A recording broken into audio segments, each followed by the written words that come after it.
Here's the aftermath of the blizzard of 2013. This is outside of our backyard, our back door. We have like a 6-foot snowdrift out there. And then here is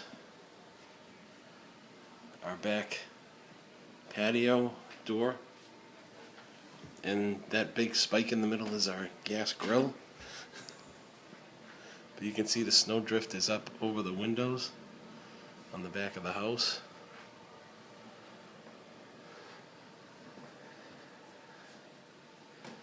And here it is from our great room.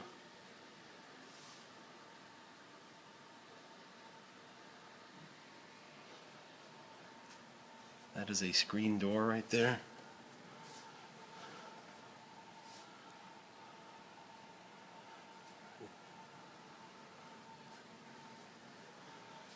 We'll go take a look at the front yard and the cars.